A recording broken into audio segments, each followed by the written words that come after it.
จากโซเล่เนาะได้ลูกหลานมาจากบองลิเออร์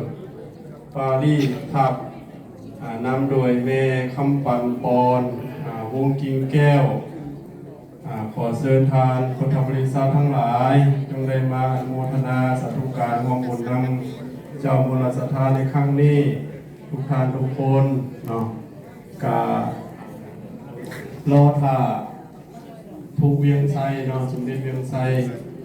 เป็นกำลังขึ้นมาห้องกระถิ่นเนาะเป็นองค์ประธานในงานพิธีในวันนี้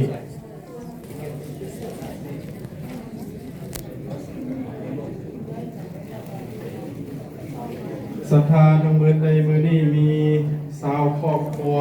เนาะทั้งหมดมีสาวครอบครัว1ครอบครัวจันทร์สวัสดิ์เกษรพร้อมด้วยลูกๆทั้ง3ครอบครัวอินทินาวงศ์เท่าคานาวงศ์ยานางคอนสวรรค์พร้อมด้วยลูกทั้ง4ครอบครัวสิงห์ราชสภักดิ์เท่าสำราญครอบครัวปฐมวงศ์เท่าสินกรยานางมิตรญาพร้อมด้วยลูกทั้ง6ครอบครัวปฐมวงศ์เท่าปนุสินยานางสมสนุกพร้อมด้วยลูกทั้ง7ครอบครัวปฐมวงศ์ไพลินยานางจุยนางาญา8ครอบครัวปอนเท่าวิลาพันธ์ยานางมารีนาฟูเซ่พร้อมด้วยลูกทั้ง9ทักเท่าสรีราชเท่าสรีบุตรปฐมวงศ์10ครอบครัววงกิ่งแก้วบุญมีเตียงทองพร้อมด้วยลูกทั้ง11ครอบครัวสมพลภักดีทานทองพูนเมถาวรพร้อมด้วยลูกทั้ง12ครอบครัวมังโนเมฆทานบุญถึงญาณาดำดีพร้อมด้วยลูกหลาน13เท่าเควินบีโอเล่14นางกิษณาแก้วมณีวัน15นางสัมปัตศก66นางพมวาดีแก้วดารา17นางซิรินตั้น18นางบุภาตั้น19ครอบครัวตั้นทีมินแอนกุยเยตพร้อมด้วยลูกสาวนางลุยเฟืองอ้านและสาวครอบครัวดิดยูวงสมหมาย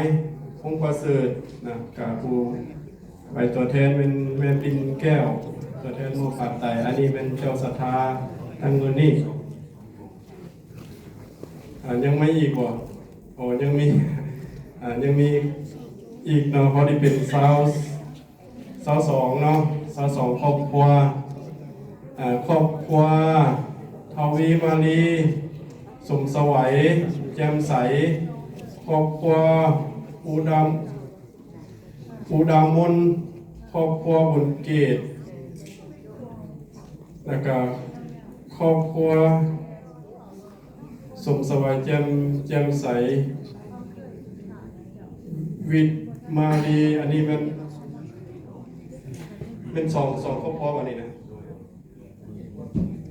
โอเควันนี้เป็น2เนาะ2ครอบครัวเขียนใส่อัน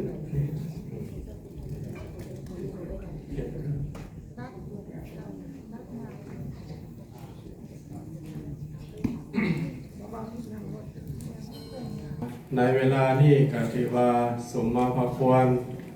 จะได้ขอสู่พิธีทั้งศาสนาขอนอบน้อมแด่องค์สมเด็จพระสัมมาสัมพุทธเจ้าผู้เป็นบรมครูของเทวดาและมนุษย์ทั้งหลายขอข้าพนมัสการสถุใหญ่เวียงไซสุดารสพร้อมด้วยพระเถรานุเถระทุกรูปขอน้อมไว้อาลัยแด่หล วงจิตดวงวิญญาณของสมเด็จพระอุบาลีเมธีจารย์จันทีจันทวังโสเจ้าอดีตเจ้าวาดวัดเวรุวนารามอดีตที่ปรึกษาองค์การสงฆ์เทรวาสลาวฝรั่งอโลกขอถวายพระพรราชวงศ์ล้านสร้างหงขาวพร้อมด้วยญาติวงศ์ทุกๆพระองค์ขอเจริญพรมายังเจ้าศรัทธาทุกคนพร้อมด้วยญาติโยมทุกท่านที่ได้เสียสละโอกาสมาร่วมฟังสูตรพระอภิธรรมวันนี้อาตมาภาพขอเจริญพรเจ้าภาพคือทานพิมสอนปฐมวงศ์ขึ้นใต้เทียนบูชาพระรัตนตรัยบูชาเทียนขายอดมุกขอเจริญพร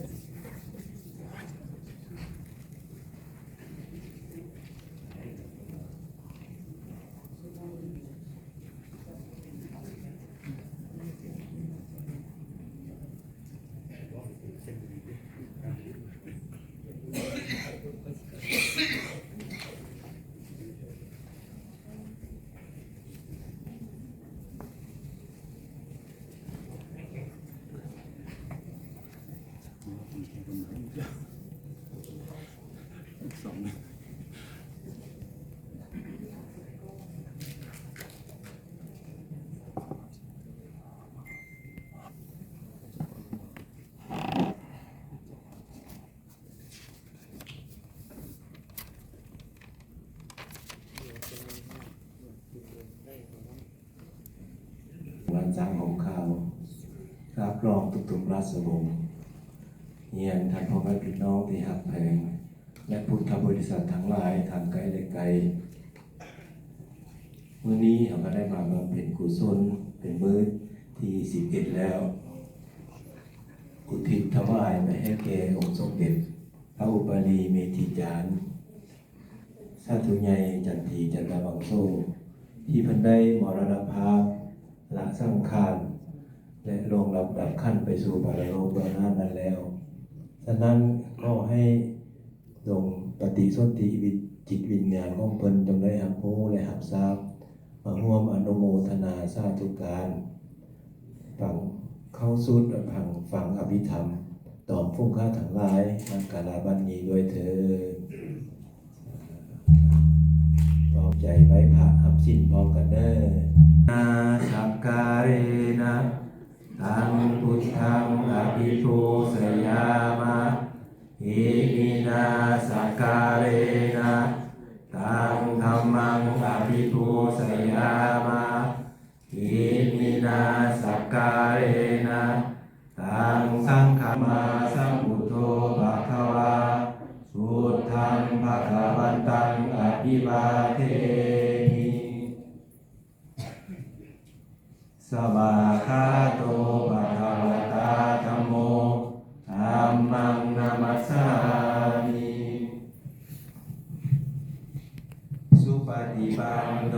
ภะคะวะโตสาวกสังโฆสังฆังนามามินะโมตัสสะภะคะวะโตอะระหะโตสัมมาสัมพุทธัสสะนะโมตัสสะภะคะวะโตอะระหะโตสัมมาสัมพุทธัสสะนะโมตัสสะภะคะวะโตอะระหะโตสัมมาสัมพุทธัสสะพุทธังสรณังกัจฉามิธัมมังสรณังกัจฉามิสังฆังสรณังกัจฉามิทุติยัมปิพุทธังสรณังกัจฉามิทุติยัมปิธัมมังสรณังกัจฉามิตติยัมปิสังฆังสรณังกัจฉามิอิติปิโสภะคะวะอะระหังสัมมาสัมพุทโธวิสาจารณสัมปันโนสุขโตโลกวิทูอนุตตโลปุริสาธรรมสารถิสัทธาเทวมนุสสานังพุท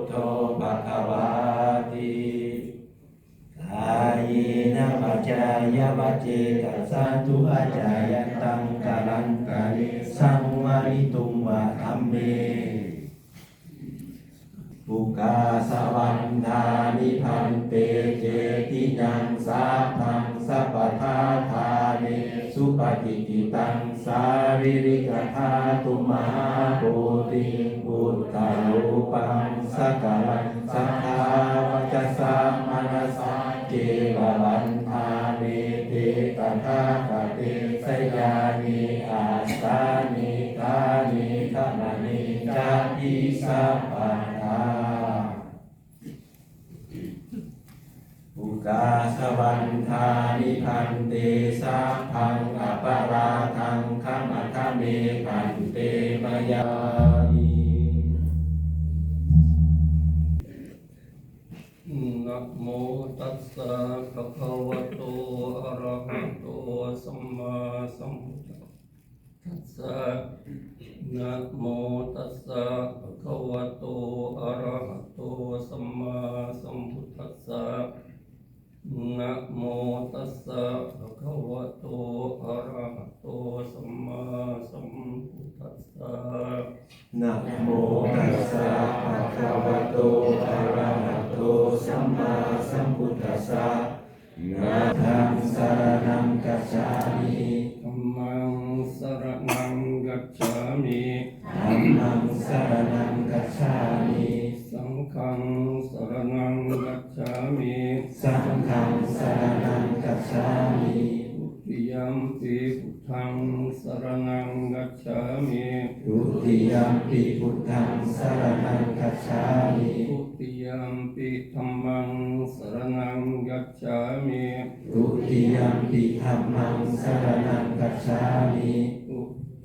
ตติยัมปิพุทธังสรณังกัจฉามิ ตติยัมปิพุทธังสรณังกัจฉามิ ตติยัมปิธัมมังสรณังกัจฉามิ ตติยัมปิธัมมังสรณังกัจฉามิ ตติยัมปิสังฆังสรณังกัจฉามิ ตติยัมปิสังฆังสรณังกัจฉามิ ปิสรณะกัมมนังนิทิตัง อามะพันเต ปานาติปาตาเวรมณีสิกขาปะทังสัมมาทิยามิ ปานาติปาตาเวรมณีสิกขาปะทังสมมาธิยามิ อะกินนาทนาเวรมณีสิกขาปะทังสัมมาทิยามิ กาทินาทานาเวรมณีสิกขาปะทังสมมาธิยามิ กาเมสุมิจฉาจาราเวรมณีสิกขาปะทังสัมมาทิยามิ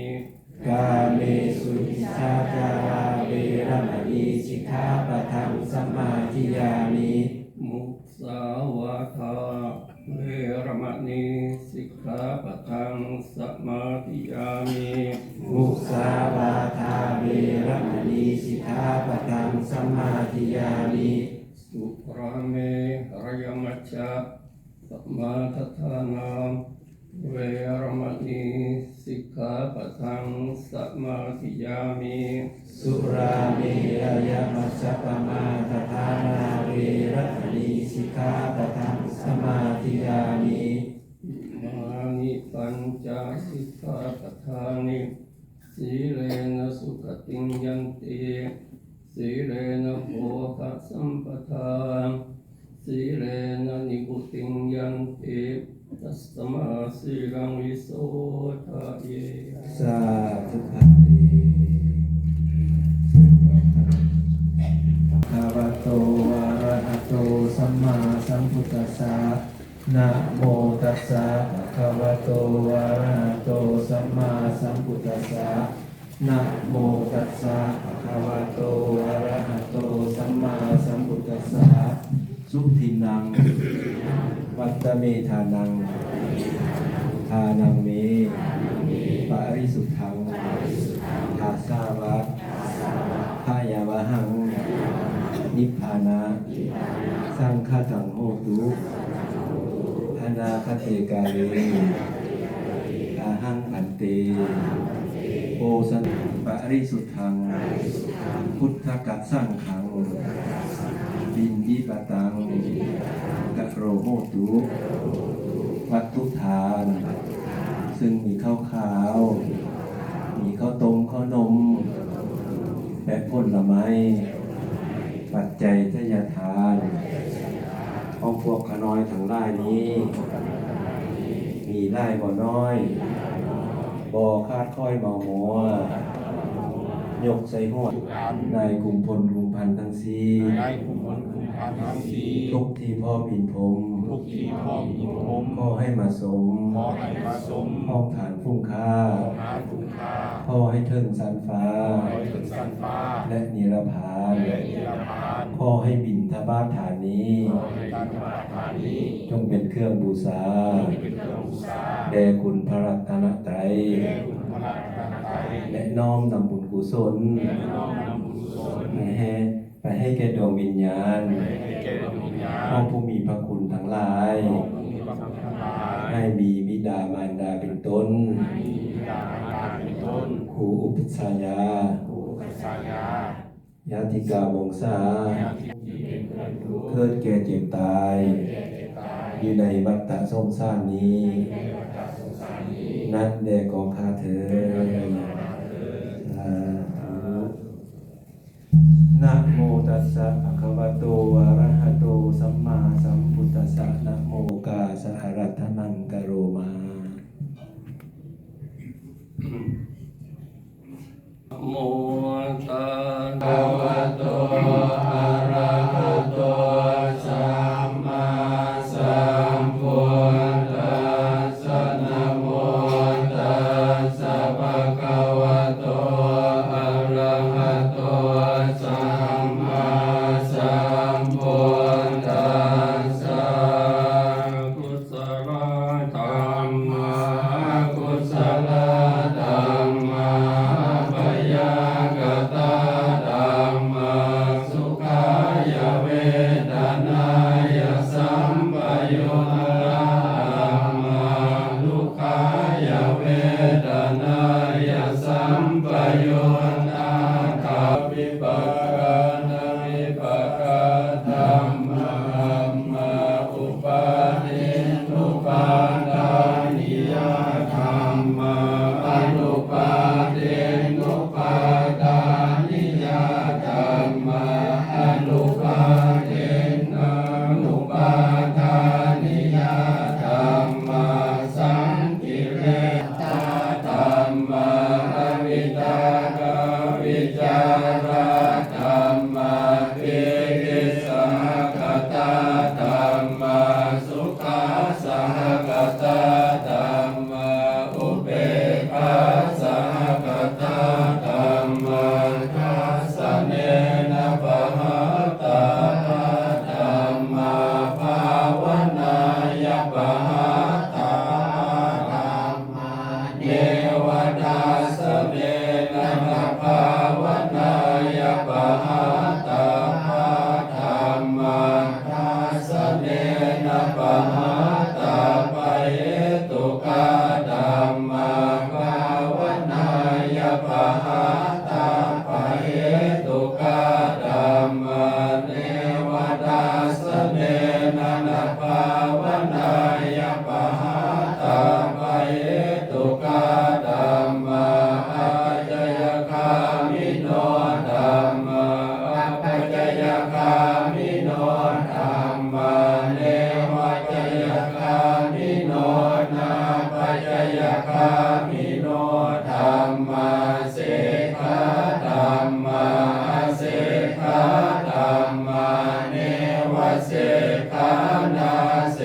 ขะธัมมาปริตาธัมมามหากตาธัมมาอัปปมาธัมมาปริตารมณธัมมามหากตารมณธัมมาอัปปมาณารมณ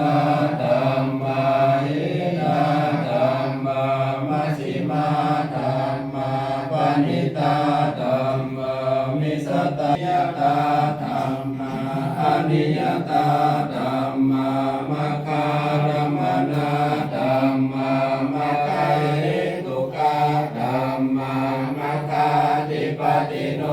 ธัมมาอุปนาธัมมาอนุปนาธัมมาอุปาทิโนธัมมาอติตาธัมมาอนาคตาธัมมาปัจจุปนนาธัมมาอัมมาสนิทาสนะสัมปติฆาธัมมาอนิทาสนะสัมปติฆาธัมมาอนิทาสนะสัมปติฆาธัมมาเหตุปัจจโย เทวนาปัจจโยกัมมปัจจโยวิปากปัจจโยอาหารปัจจโยอินทริยปัจจโยชานะปัจจโยมัคคปัจจโยสัมปโยตปัจจโยวิปโยตปัจจโยอาทิปัจจโยนาทิธัมมาสัมพุทธัสสะนะโมตัสสะภะคะวะโตอะระหะโต